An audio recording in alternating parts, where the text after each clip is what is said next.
भैया रो राम राम। आप देख रहे बुंदेली चुगली, हम है राजेंद्र त्रिवेदी। मचो का है जो जहां देखो जहां गुंडागर्दी, जहां देखो जहां गुंडागर्दी। पुलिस भैया वसूली में लगी।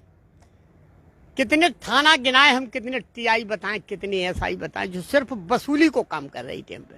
हो सकता भैया चुनाव आ रहे, प्रेशर हो ऊपर से, जो तो नहीं हमें पता कहो। ऐसे हो सकता कि प्रेशर आओ होगा वसूली करके दो, ऐसा भी हो सकता। क्या वजह है जो तो नहीं है, लेकिन जो वजह जरूर है कि वसूली चालू है, जा गारंटी है।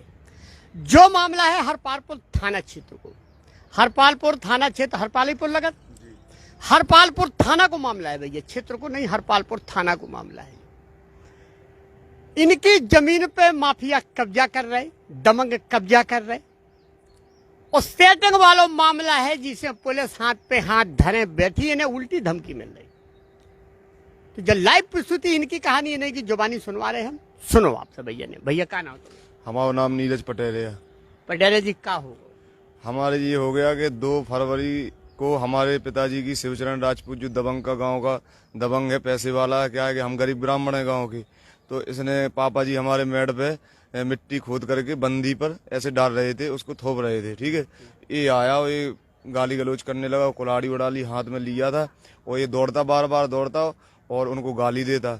उसका लड़का उसको पकड़ लेता कि मान ना दे, और ये बार बार दौड़ता और गाली देता, साले जान से मार दूंगा, किसकी भन्नी में भूला है तू, और साले मैंने जैसे राजा राम दादी को काटा था, मारा था, मैं साले उस तरह से तेरे को भी काट काट के मार के विवा दूंगा।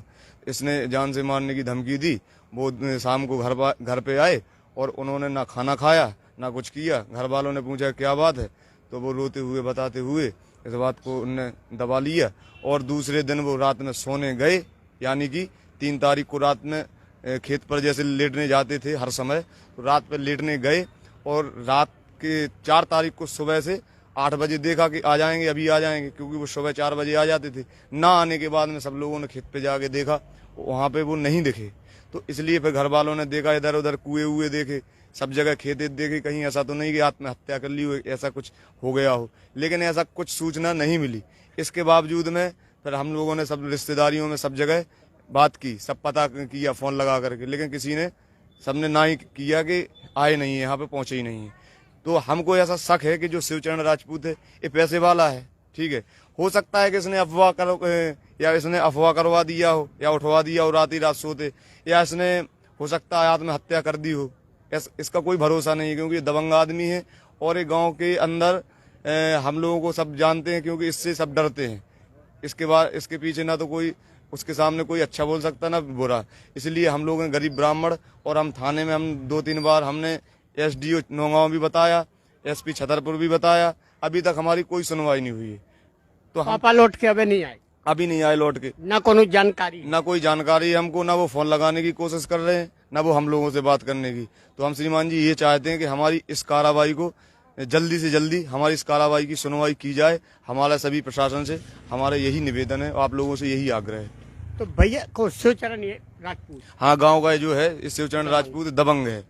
और भैया जो है मामला शिवचरण राजपूत को, दबंग को मामला है, और ऐसे लोगन के राजनीतिक संबंध होते, राजनीतिक पहुंच होते। और 14 तारीख को जो हमारे घर पे आया था पति पत्नी परिवार से, और ये बोल रहा था कि जहां भी तुम्हारे, धमकी दे रहा था, यानी कि जहां तुम्हारे पिताजी हो, कहीं भी हो, उनको बुला लेना, मैं कुछ नहीं जानता हूं, इस तरह से बोला था। अब आप लोग खुद बताइए कि यदि हमने छुपाया होता, हमको अच्छा लगता है कि हम अपने माँ बाप को कहीं छुपा के रखें? आप खुद सोचो, हमारे घर पे मालिक हमारा गायब है, और इस तरह से बोला कहीं भी बुला लेना, ऐसा वैसा फलान ढिकान धमकी दे करके गया था, और नहीं बुलाओगे तो उल्टा केस हम तुमको लगवा देंगे, ऐसी धमकी दे गया था।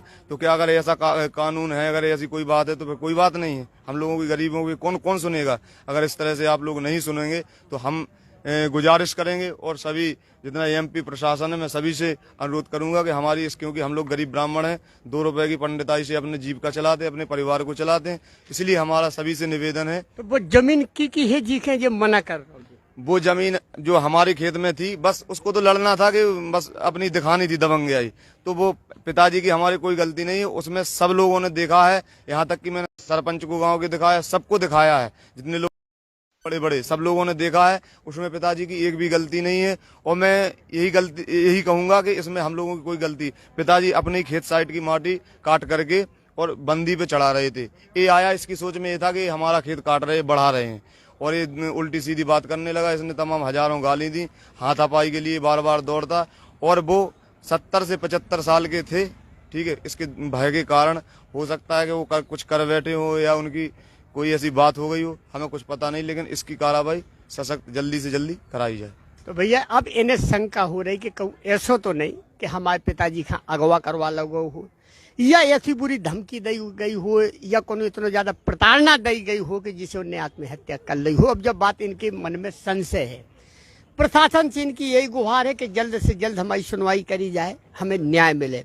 हालांकि हरपालपुर पुलिस की लापरवाही सामने आ रही है कि हरपालपुर पुलिस का में तत्काल अपने मामला संज्ञान में लेकर विवेचना करू चाहिए, और जो दोषी है उसको सजा दिलाऊ चाहिए, उसको गिरफ्तार करू चाहिए। लेकिन हरपालपुर पुलिस को हमारा यह सब मानवो है कि हरपालपुर पुलिस इनसे मिली भई है, बिकी भई है, या दबाव में है, का है जो तो वही जान सकत।